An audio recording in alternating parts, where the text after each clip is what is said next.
Busca a Escritura, Santa Escritura, busca teu mestre dia a dia, busca aprender a doce história, que bênçãos ela te anuncia. Vai indaga ao Rei, ordena, pede ao Senhor a salvação. Bate hoje a porta em graça plena, ali terás real perdão. O estudo de hoje é Apocalipse, capítulo 9, versículo de 13 ao 21. Graça e paz da parte de Deus nosso Pai e de nosso Senhor Jesus Cristo seja com todos vocês. Amém? Você está no canal Busca Escritura e estamos estudando juntos o livro do Apocalipse, capítulo por capítulo, versículo por versículo. E estamos na continuação das 7 trombetas. No último episódio nós estudamos sobre a 5ª trombeta. Esqueci só de dar um detalhe ali que é muito interessante, que a 5ª trombeta ela se refere ali de uma forma abrangente a toda o surgimento do Islã, né, a sua origem, né, o seu livro de fé e tudo mais. Se você quiser saber mais sobre o Islã, você tem aí bastante coisa na internet, tá ok? Nós não vamos nos deter sobre esse assunto, mas simplesmente encerrar a sua origem, de uma forma bem simples ainda.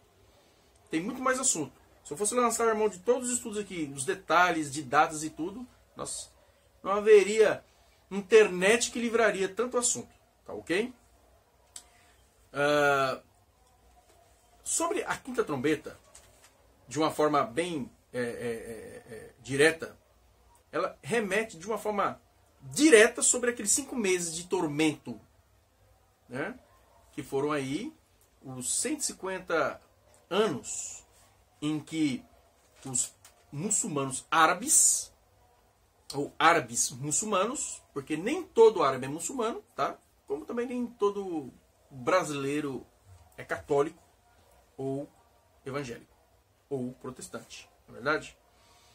Então, meus queridos, o que nós queremos tratar nesse assunto é que os 150 anos tem a ver ali com a 5ª trombeta, ou 5 meses, tá?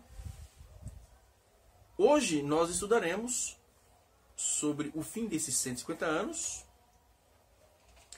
e o início de uma outra profecia de tempo também que está aí, que também já se cumpriu. Tá bom? De uma forma bem breve, pegue a sua caneta, pegue o seu caderno, anote na Bíblia, porque esse assunto também é fascinante e já tem a ver com a 2ª fase da expansão islâmica. Agora de uma forma direta sobre o conceito 1/3. Ali uma região geográfica ali, ou e a sua capital, ou uma religião e a sua sede de adoração. Que é um princípio básico sobre essa questão de 1/3, né, o significado para nós. Tá ok? Meu nome é Flávio Vertello. Se você não se inscreveu nesse canal, se inscreva, ative o sininho para receber as notificações para não perder nenhum estudo. E se você gostar desse estudo, vai na playlist e estude com cuidado, tá os vídeos na internet, você pode separar um tempo para você estudar isso aí mais detalhadamente, marcando, anotando. Compartilhe também para que as pessoas que querem aprender mais sobre o Apocalipse, tá bom?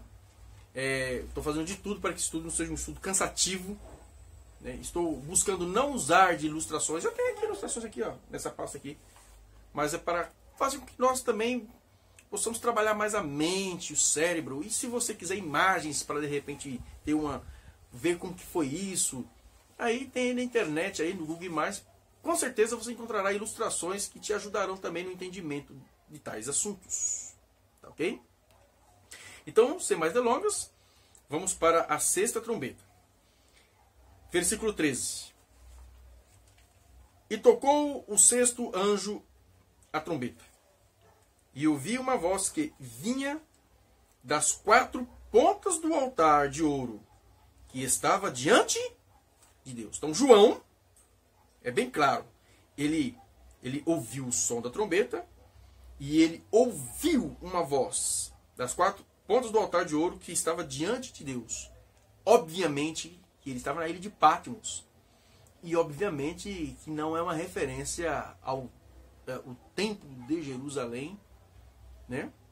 O famoso templo de Jerusalém, que foi destruído no ano 70 d.C. Aqui, João que já estava, né, avançado em idade, né? Aproximadamente aí no ano 98 depois de Cristo, algum tempo depois. Isso aqui foi uma visão que ele vislumbrou do santuário terrestre, santuário celestial, meus queridos, né? Muita gente fala demais e acaba se embaralhando com as palavras, não é verdade?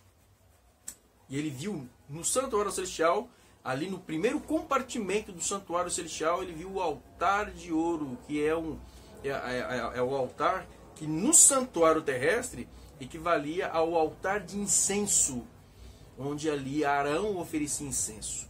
E esses chifres que havia no altar de incenso no santuário terrestre, somente uma vez ao ano que o sumo sacerdote aspergia sangue, ou colocava com seu dedo ali, com seu polegar, sangue nos 4 chifres, ou pontas, né? As versões bem mais antigas falam cornos, né? Ali, esse altar de ouro que se achava na presença de Deus.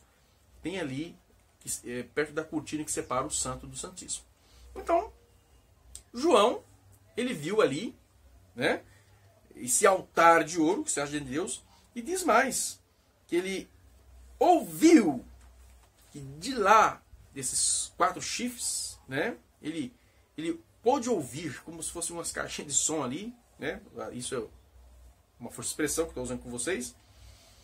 Ele ouviu algo, ele viu uma voz, que no versículo 14 diz assim: a qual dizia ao 6º anjo, que tinha a trombeta: solta os 4 anjos que estão presos junto ao grande rio Eufrates. Solta os 4 anjos? Os comentaristas, alguns creem que isso aí significariam ali 4 sultões árabes que ali também com seus exércitos estariam. Mas há outros que creem que esses 4 anjos seriam 4 anjos demônios mesmo, entendeu? Que foram soltos, porque o anjo de Deus não tem motivo para estar preso, não é verdade? Os anjos que estão obedientes. E sabemos também que está aqui usando uma força de expressão. Mas há aqueles que creem que esses 4 anjos que foram soltos, que estavam atados ali, presos junto ao grande rio Eufrates, seriam 4 anjos demônios que foi lhes permitido atuar numa forma de destruição, de guerra, de conflitos. Grande rio Eufrates, ou seja, um lugar geograficamente ali naquela região mesmo ali, do Iraque, Irã, região do Oriente Médio ali, que realmente foi onde houve uma grande e enorme atuação dos exércitos islâmicos. Não é à toa que a maioria das nações que ali se encontram são muçulmanas. É o legado que foi deixado por esses conquistadores através de suas guerras, suas batalhas, através de seus cavalos. Né? O versículo 15 diz: e foram soltos os 4 anjos que estavam preparados para a hora, e dia, e mês, e ano, a fim de matarem a 1/3 dos homens. Aqui, meus queridos, enquanto lá, na 5ª trombeta, foi dado autorização para aqueles gafanhotos com aguilhão de escorpião somente atormentar, não matar, ao ponto de as pessoas quererem até morrer e não poderem, a morte fugia deles.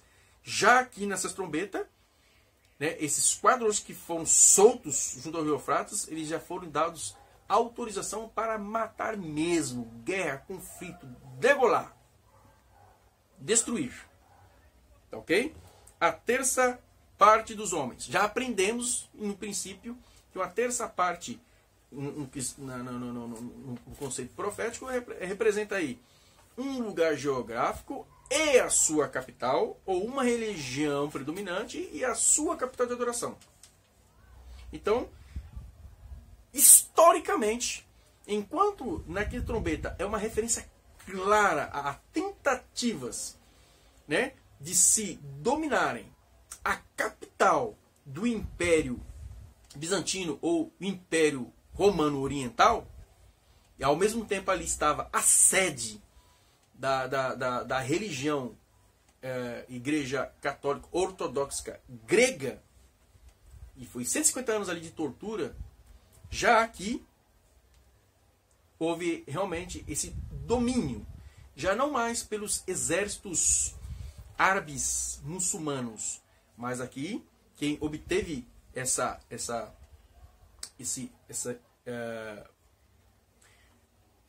vitória foi os exércitos turcos, seljúcidas ou otomanos, né?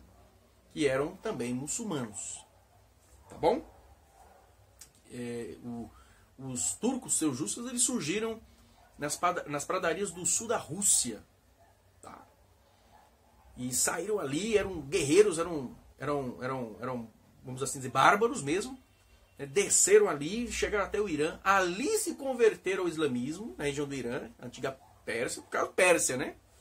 Naquele tempo Pérsia. E dali saíram, já convertidos ao islamismo, também dominando tudo. Os turcos seljúcidas, né? E depois, sob a liderança de Otomã, um dos seus líderes ali, eles conseguiram, né, adentrar os muros do Império Bizantino. Ali, a capital, Constantinopla, né? Por isso que mudaram-se o nome para turcos otomanos, em homenagem a um grande general deles, um grande líder deles, o Otomã. Tá bom? E aqui diz mais. Rapaz, tem uma formiguinha aqui andando no meu óculos, você acredita, vocês? Rapaz, dizem que formiga faz bem pra vista, né? Quando eu era moleque me ensinaram isso, mas não que tem que entrar lá, né? Aí que diz mais. Versículo 16. Aliás, vamos analisar o versículo 15, que diz que foram mortos e foram soltos os 4 anjos que estavam preparados para a hora, e dia, e mês, e ano, a fim de matar e a terça parte do... Mas, Flávio, o que significa esse negócio aqui? Essa hora, esse dia, esse mês, esse ano. Bom, enquanto os 150 anos, que representam 5 meses, lá, da quinta trombeta, refere-se ali todo o evento bélico da expansão islâmica, principalmente sobre uma capital específica, que ainda não havia sido dominada, que tinha a ver com o cristianismo, não devemos nunca esquecer que a questão aqui tem a ver com aqueles que se diziam cristãos, tá? E no momento ali, a questão era com o Império Bizantino, com os cristãos gregos ortodoxos, ou ortodoxos gregos, né? Aqui nesse caso aqui, nós vamos analisar um evento que ocorreu já depois da dominação. Essa dominação, os 150 anos começou no ano de 1200, eu tenho aqui a data marcada, que eu já falei no outro estudo anterior, né? 1299, 150 anos, e terminou no ano de 1449, onde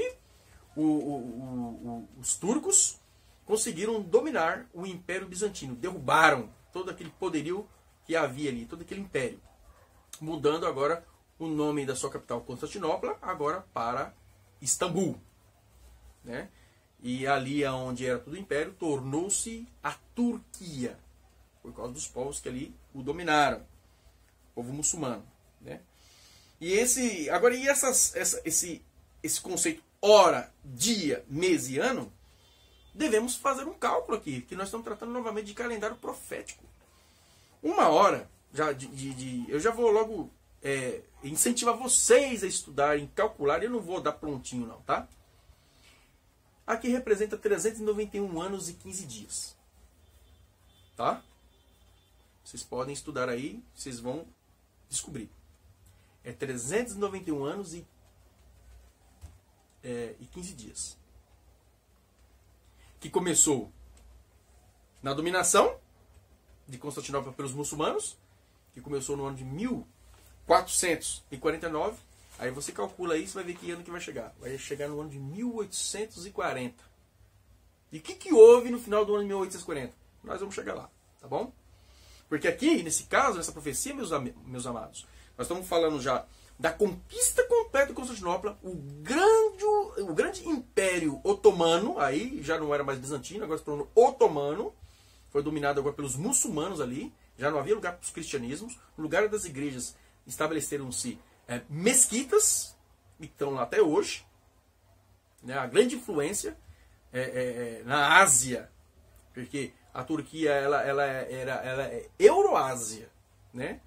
Ali a Ásia e a Europa se encontram. A Turquia, bem ali naquela região da Turquia, ali, o Istambul ali a divisão da Ásia com a Europa. Tá bom? Você vê aí a importância geográfica do lugar, a importância cultural do lugar também. Então, já em miúdos, essa hora, esse dia, esse mês, esse ano, representam em 391 anos e 15 dias. Tá bom? Que terminou no ano de 1840. E o que houve no final desse período? Nós vamos chegar lá. Vamos lá. Mas vamos ainda voltar um pouco na história dessa conquista de Constantinopla. Diz assim. E o número, versículo 16. E o número dos exércitos, dos cavaleiros, era de 200 milhões. E eu vi o número deles. Só para essa conquista, viu? Sobre Constantinopla. 200 milhões. Só que, lembra-se, vocês estão já me acompanhando há algum tempo no estudo, que em profecia, número é número. E eu falei assim, na maioria das vezes sim, mas nem sempre número é número. Neste caso aqui, número não é número. 200 milhões. Algumas versões de Bíblia vai calcular 20 mil vezes 10 milhares. Se não falar a memória, a revista é atualizada. 20 mil vezes 10 milhares. Ô produtora, minha esposa amada, Rosana, por favor, pega essa minha Bíblia aí, por gentileza. É negócio de supor, não. Vamos direto na palavra de Deus, meus queridos. É isto. Aqui é a minha versão, a Bíblia que está um pouco desgastada, porque pela graça de nosso Senhor Jesus Cristo, estudei muito através dela. Foi onde estudei muito o livro do Apocalipse. Tá?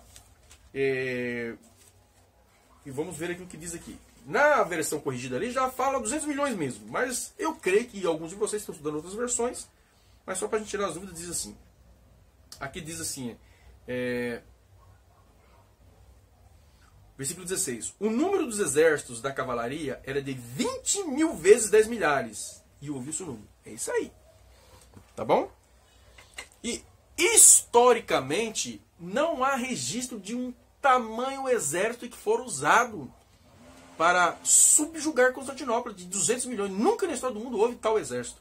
Então, obviamente, estou usando uma figura de linguagem impressionista para demonstrar que era inumerável o número dos seus exércitos que foram usados aí nessas conquistas, historicamente. Então, aqui há sim uma exceção de que número não é número. Tá? Ela representa grande multidão, como se fosse uma nuvem de gafanhotos, como se fosse um exército de gafanhotos, inumerável, ok? Só para deixar bem claro, bem transparente, sem forçar. Particularmente, eu creio que na maioria dos casos, em profecia, número é número. Mas nesse caso, não. Há sim algumas exceções. Tá ok? Mas vamos mais. E ouvi o número deles. Versículo 17. E assim vi os cavalos nesta visão. Preste bem atenção que aqui vem uma coisa fantástica. E assim vi os cavalos nesta visão. E os que sobre eles cavalgavam tinham couraças de fogo. Ele viu isso. E de jacinto. E de enxofre. E a cabeça dos cavalos era como cabeça de leão. E da sua boca, da boca desse cavalo com aparência de leão, e da sua boca saía fogo e fumaça e enxofre. Versículo 18. E por essas 3 pragas foi morta a 1/3 dos homens. Isto é, pelo fogo, e pela fumaça, e pelo enxofre, que saiam da sua boca. Versículo 19. Porque o poder dos cavalos está na sua boca e na sua cauda. Porquanto a sua cauda é semelhante a serpentes que têm a cabeça e com ela danificam. Meus queridos, mas o que significa isso aí, Flávio? Meus queridos, eu tenho uma coisa a lhes dizer. Eu fiquei fascinado quando eu aprendi isso. Obviamente que eu comparei outros estudos, peguei o comentário do Bíblia Adventista, peguei outros estudos que eu tenho aqui, tal. E, obviamente, quando João escreveu isso aí, ele tentou expressar da melhor maneira possível, porque não havia no tempo dele essa situação aqui. Entendeu? E na história mostra-se claramente isso aí. Entendeu? Adivinha o que está falando aqui, meus queridos? Aqui está falando o emprego de armas de fogo. Obviamente que João ele tentou expressar da melhor forma possível isso aí de acordo com a visão, porque jamais eles estavam usando arma de fogo. Ele viu num tempo que não havia isso ainda. Arma de fogo, canhões, bacamartes. Não havia essas coisas ainda. Então ele viu e ele expressou com suas palavras, tentou expressar da melhor forma possível para nós entendermos. E hoje, pelos historiadores, por nós percebemos nitidamente. E pelas enciclopédias, na segunda fase, em que os turcos otomanos, eles foram com tudo para invadir Constantinopla, já estavam não somente usando arco, flecha e espada, já estavam sim empregando arma de fogo, já havia essa tecnologia. E de tanto bombardearem ali, colocar pólvora, que diz a cauda era com serpente, imagine o canhão ali de bronze, tá? Era de bronze, o canhão de bronze, colocava ali o estopim ali, acendia, o João ouviu, ele associou o quê? Barulho de serpente, entendeu? Da boca, no leão, entendeu? Por isso que a Bíblia usa essa palavra aqui, porque é João que está escrevendo. 2000 anos atrás ele viu tudo isso aí, gente. Ele viu tudo. Esses profetas viu tudo. Isso é fascinante. Viu avião, ele viu isso. Imagina, mas como que ele ia descrever isso? Que isso no tempo dele não existia nada disso. Entendeu? Então, só para a gente analisar de novo, vocês podem ler o texto e analisar bem profundamente. Versículos 17, 18, 19, que ele dá detalhes, mas é assim, é da forma que ele pode expressar. Foi, sim, um emprego de arma de fogo já pelos turco-otomanos. Na primeira fase tentaram, mas não com o emprego ainda de arma de fogo. Já na segunda fase, já com essa tecnologia avançada, já na Idade Média bem avançada, já havia uma tecnologia muito avançada de arma de fogo, bacamartes, canhões, que eram carregados, eram muito pesados, os carros de boi tinham que levar, né? E aí havia já esse emprego. Tá ok? Vamos avançar. Por isso que no versículo 18 diz assim, só para dar por essas 3 pragas foi morta a terça parte dos homens. Aí já viu, né? Isto é, pelo fogo, pela fumaça e pelo enxofre, que saíram da sua boca. Porque o poder dos cavalos está na sua boca e na sua cauda. Porquanto a sua cauda é semelhante a serpentes, e tem cabeça, e com ela danificam. Versículo 20. E os outros homens que não foram mortos por essas pragas, não se arrependeram das obras das suas mãos. Ou seja, continuaram ainda sendo idolatria. Os islâmicos veio com tudo, para impor já a religião islâmica, já lá no Império Bizantino. Houve a tomada. Mas ainda assim, teve muitas pessoas que morreram, outras pessoas que não morreram, mas ainda assim continuaram na sua idolatria. A Bíblia é clara que isso haveria e houve realmente. Por isso que até hoje ainda existe ainda uma forte influência da igreja ortodoxa grega no mundo. Principalmente na Rússia, naquela região ali da antiga Polônia, naquela região ali da Romênia, nesses lugares aí. Os Balcãs, aquela região que já pertenceu à grande União Soviética. As nações que pertenceram à União Soviética. A influência da igreja ortodoxa grega nelas é muito intensa. Da mesma forma que a influência da igreja católica apostólica romana é muito intensa no ocidente também. Ok? E os outros homens não... Versículo 20. E os outros homens que não foram mortos por essas pragas não se arrependeram das obras de suas mãos, para não adorarem os demônios e os ídolos de ouro e de prata e de bronze e de pedra e de madeira, que nem podem ver, nem ouvir e nem andar. E não se arrependeram dos seus homicídios, e nem das suas feitiçarias, e nem das suas prostituições, e nem das suas ladoiças. A Bíblia é clara, a profecia é clara. Isso realmente ocorreu. Eles se arrependeram. Podiam morrer e tudo, mas não deixariam a sua idolatria. Mesmo forte pressão dos islâmicos, né, sobre eles, que são monoteístas, né, adoram somente Alá e creem em Maomé, o seu profeta, é a profissão de fé, né? O Senhor, Alá é Deus e Maomé é o seu profeta, se não me falha a memória. Se a pessoa professar isso, ela, de todo o coração, ela naquele momento se torna muçulmano, segundo o que eu estudei. Se há algum muçulmano, alguma pessoa que já foi, por favor, se eu estiver errado, me corrija. Obviamente, eu não sou especialista no islamismo. O que eu sei são pelos livros. Nunca estudei o Corão, até mesmo porque eu conheci, trabalhei com um homem simpaticíssimo, o Sr. Nasser, ele e sua família são devotos do islamismo. Me contaram muitas coisas que eu não sabia do mundo islâmico, as suas crenças, sobre suas crenças, pessoas que eu respeito muito, que eles têm como regra de fé o Alcorão, o livro lá, né, que foi dado ali a Maomé, o que eles consideram como profeta. Tá, ok? Mas o que nós aprendemos, e eu tenho que ser verdadeiro, é que a trombeta nos mostra, Deus nos mostra claramente a origem disso tudo. E a história nos confirma. Tá, ok? Meus queridos, Deus quer que hoje eu e você nos arrependemos dos nossos pecados. Aceitemos Jesus Cristo como Salvador pessoal. E sejamos fiéis e sinceros. Deus quer hoje que eu e você tomemos uma posição firme. Porque da mesma forma que esses juízos de advertência vieram da parte de Deus para levar aqueles que professavam o cristianismo a analisar a sua vida e se converter, da mesma forma que os gafanhotos eram enviados ao povo de Israel no passado para os advertir, era um juízo de advertência para que eles observassem e se arrependessem dos seus pecados e volvessem para Deus. Leiam um livro de Joel e vocês aprenderão isso de uma forma clara, o apelo de Deus. Da mesma forma que Deus muitas vezes permitiu exércitos inimigos, pagões até, a invadirem lá Israel, invadirem também Judá, para os levar cativos, para que diante dessa situação eles pudessem refletir na sua vida. Deus enviou o juiz de advertência nas 6 trombetas. Depois iremos estudar a 7ª trombeta, tá? Que está lá no capítulo 11.